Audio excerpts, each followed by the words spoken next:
Hello everybody on YouTube, this is Super Nintendo and welcome back to another episode of Oddworld Abes Exoddus. In the last episode, we finished the game. But there is a second ending if you manage to, kill or not save a whole lot of your friends. So I went ahead and played the game a second time so that I could show you that ending. First thing is, if you have bad karma, here's your hello. Hi. Abe sounds really depressed and really sad because he killed or didn't save enough of his friends. Really cool detail. So, something I would kind of like to talk about as we go through this final section is Oddworld Abes Exoddus is one of those games that I played a lot as a younger child. But I didn't get very far into it, like I'm sure I've mentioned in the series before. However, because of the fact that I didn't get very far into it and my memory is typically really shit, I wouldn't necessarily say I have nostalgia for this game. I'm someone that legitimately I feel like I do not have any kind of nostalgia towards anything because of the fact that in order to have nostalgia, you need to have nostalgic memories. At least that's what I understand. And ultimately, having no nostalgic memories, I feel... Shit, I should have ran there. Ultimately, I feel like because of this, I'm able to judge things a lot more fair than a lot of other people do. Because to some extent, people tend to let nostalgia kind of blind them. And I feel like that is really kind of evident with all those reviews of like Dragon Ball Super and like Iron Man Jr. No Way Home and stuff like that. And I really just, when you look at it like that, I really cannot stand I cannot stand the nostalgia mindset that people tend to have. Whoa, where am I? Where am I?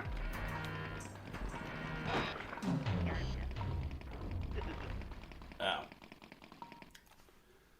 It really is just annoying. Like, I legitimately cannot stand people's, like, nostalgia for things because I feel like it clouds their judgment a whole lot, and especially in today's day and age, with everything being so nostalgia pandering, like, almost everything is just baiting people's nostalgia. Like, we get remakes, reimaginings, retellings, like, just ports of so many games nowadays that are just terrible, and they just release these games for the sake of, they just release these games just for the sake of nostalgia pandering, because they're not putting any effort into these things. And people just keep assuming that these things are going to be good or going to be of a certain level of quality, when 9 out of 10 times it's not the case. Like, what would be a good point of comparison, I think.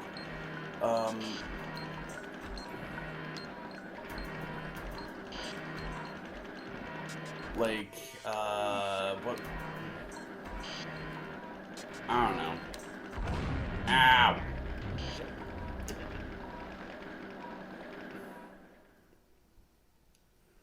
Like, Sonic Colors Ultimate. Like, people love that game. And I, like, people love Colors, rather. And I legitimately do not understand why people like the Boost Formula game. Those games.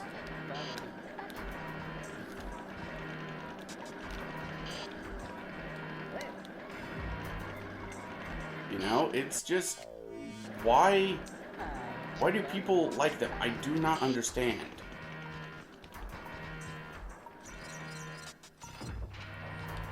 Alright, come on.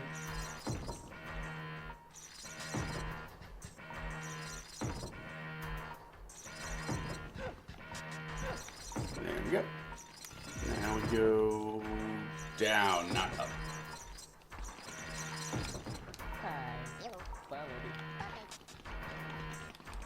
Work. Save. You know, that I feel like the nostalgia pandering is like a large reason as to why people like the Boost Formula games, because people grew up with it, so they're just like, I don't know, just the way I wait here.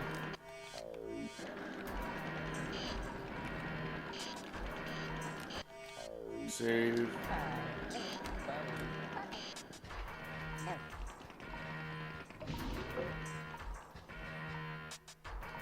Wait.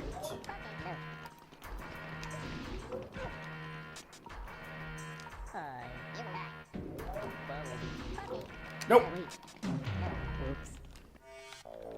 That is why we quick save.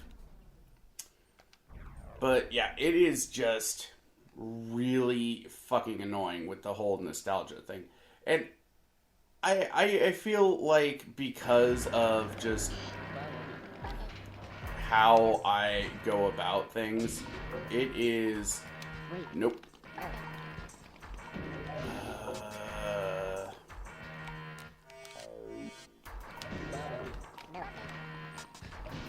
Oh, you fucking dickbag. Like, because of the fact that I seem to be immune to nostalgia, I feel like I have a more level head about judging things. And one thing that particularly gets on my nerves when people... Oh, come on. Is when people tend to just say like, oh, you're nostalgia blind or whatever, when I'm not. You know? Like, when I defend GT, you know, like Dragon Ball GT. People hate GT. People legitimately hate it. And in all honesty, I do not get why people hate it. That was my fault. You know, like, it's really not as bad as people make it out to be. Is the show good or even as high quality as Dragon Ball Z or Dragon Ball GT or Dragon Ball, the original Dragon Ball? Absolutely not. But is the show terrible as people have made it out to be? No.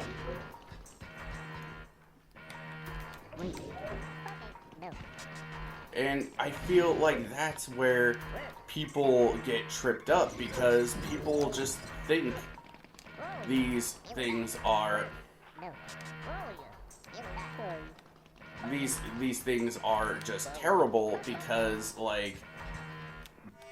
of nostalgia, and like a lot of cases these people haven't even fucking seen these things, and they're still going to, you know, judge them as though...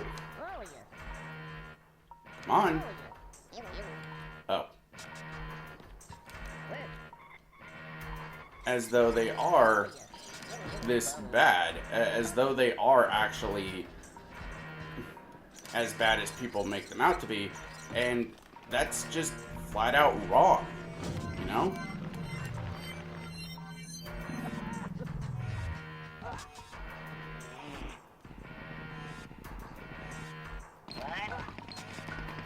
I don't know what any of this has to do with Oddworld, Abes Exoddus, but you know, I just kind of wanted to ramble while we're going through this final section.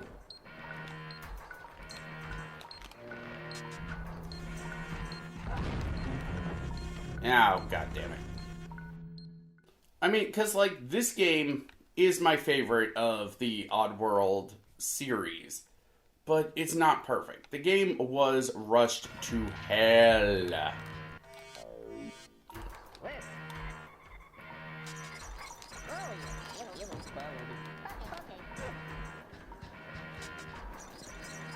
You know, it's just... I feel like people tend to just really give things way too much credit just on the grounds of, I grew up with this thing, so that means the thing is good. Or that means the thing is just, like, perfect. And, no. That's just not a... That's just not an okay way of... Fuck!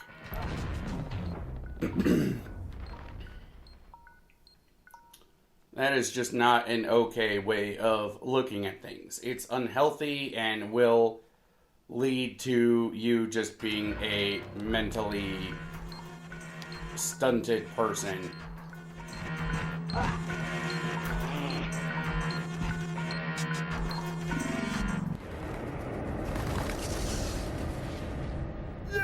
You're not going anywhere, Stitch Lips. You didn't save our buddy. But guys, it was her. And you ain't getting away with it. No,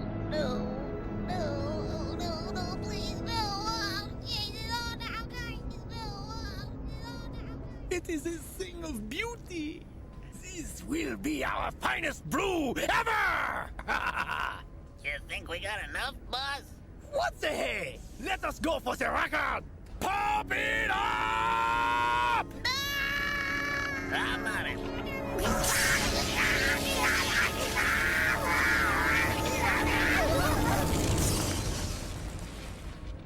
What? Oops, sorry, boss.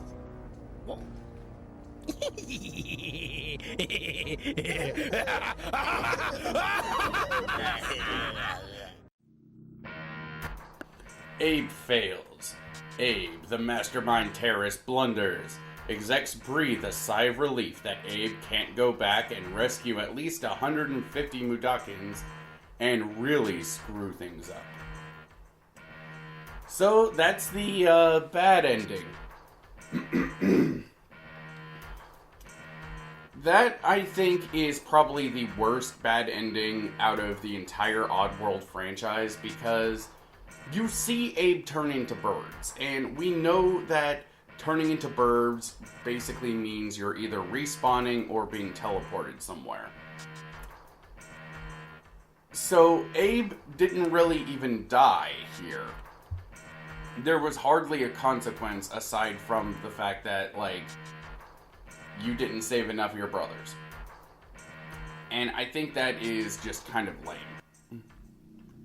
But, you know, considering this game was rushed to hell, being forced to be made so fast within 9 months, I believe is what it was, it really doesn't surprise me that it's really that thing. And apparently, if you get the bad ending, you come back here to the very beginning of Disc 2, which is kinda cool, I guess.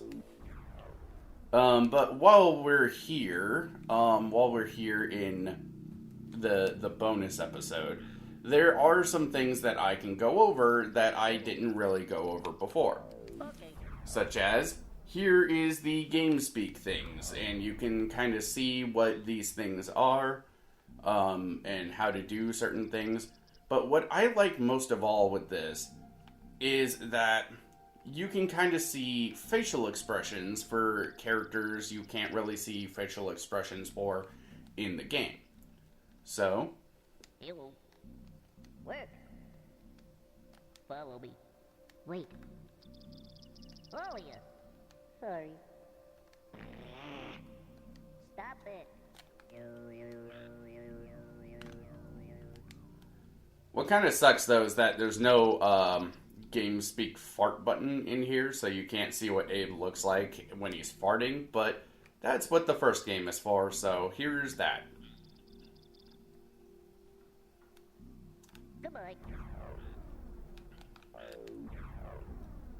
And here's one for the Sligs. Aye. Reed. Get him. Here, boy. Look out. I love the sense of humor in this, because, like, the little noises that you have to do for the, excuse me, I seem to be losing my voice. The things that you have to do for the Slig voice puzzles is just BS and small BS. I wonder if this game is the origin of the Get Good, you know, with the GIT thing. Because, you know, get 'em.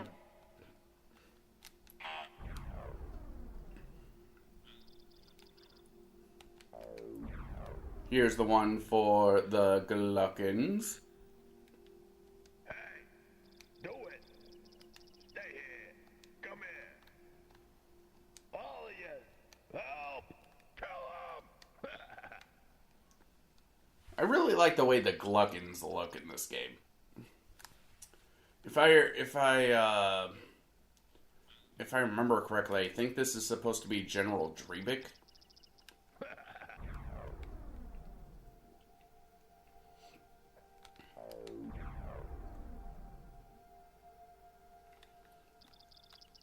Here's one for Scrab.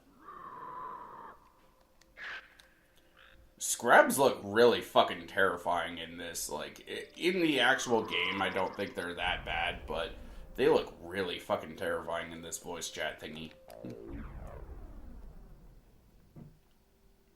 Same thing with Paramites, like, ugh.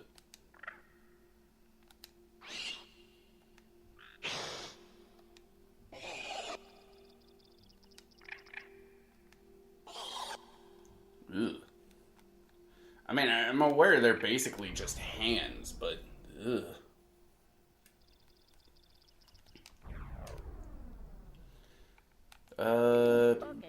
I guess over here I can show like the sound and controls. I don't think are really that important.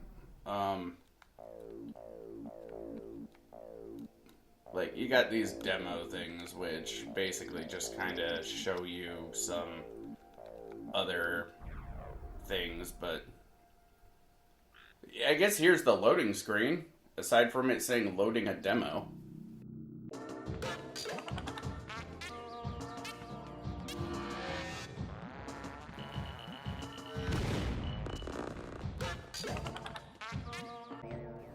Okay, we'll just skip this. We saw this in the actual series. I really don't think it's that necessary.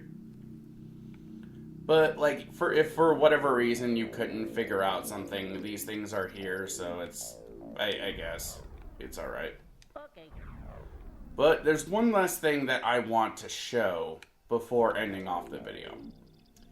If we begin a new game, Follow me. there is a two-player mode. It's basically one player takes control, and then when they die, the other player takes control. But if we do the backstory, show me what happened, we get this cutscene. In case it was too cheap to purchase our last game, let me tell you a bit about what happened. It was all about this Abe guy that worked in this dumb meat factory called Rupture Farms. The place was run by Gluckins, and they was on the verge of going out of business. They had already chopped up all the wild creatures, so now they had no choice but to chop up Abe and his buddies too. We gave Abe the ability to talk, so he could do the right thing and rescue his pals. Hello. Follow me. Okay. But some people didn't care about doing the right thing. Hello. Oops. They thought it was more fun to get them all shot. Or ground up. Hello. Hello. Oops. Banana. Or crushed. Oops. Or even beaten. Needless to say, this pissed some folks off, and they didn't lift a finger to help Abe in the end.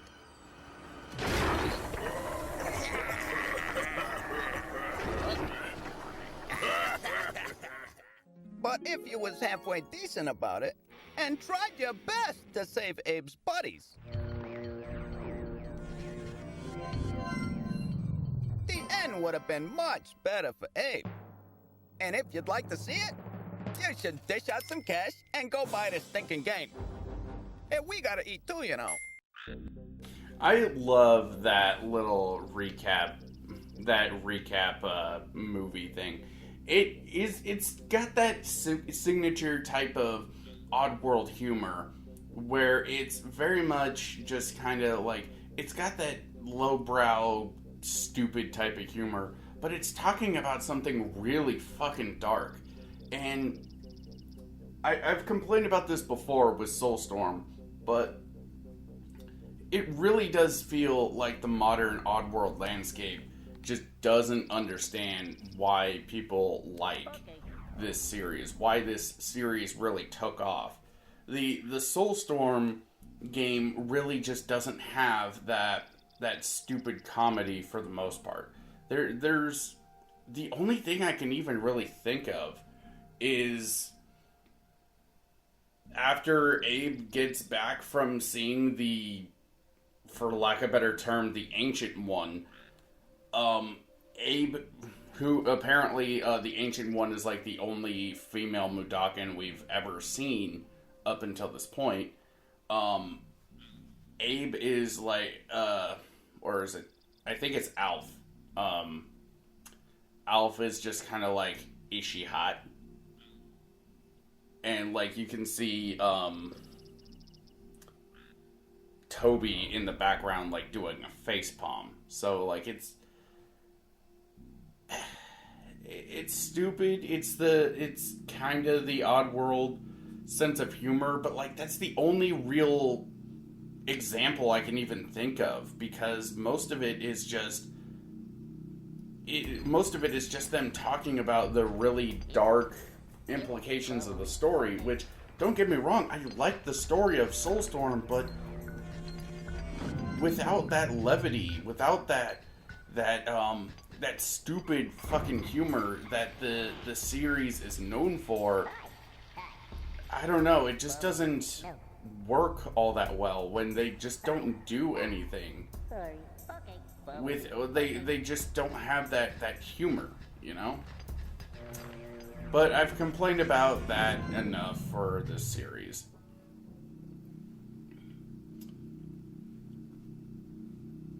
I don't know if if the next series is going to be something that I need a little bit more time for, or if before this series came out I would have had a buffer series in between this series and the last one. But in whatever case, I hope you guys look forward to my 30th Let's Play. It is something that I am putting a lot of elbow grease into. I am going above and beyond with this. I'm making an animated trailer for the series. That series will have my last custom animated outro for a specific Let's Play, at least for the foreseeable future.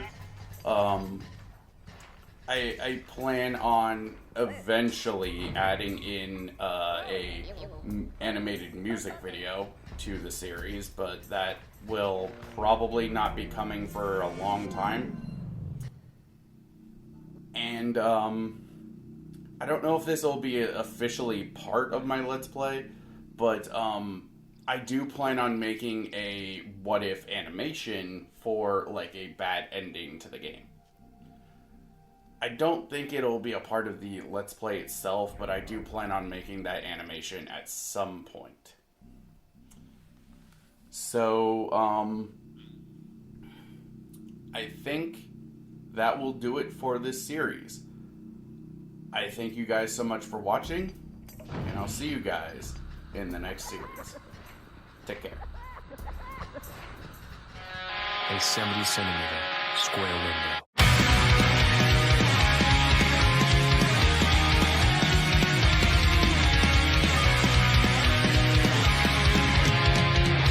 The skies a bit clearer today.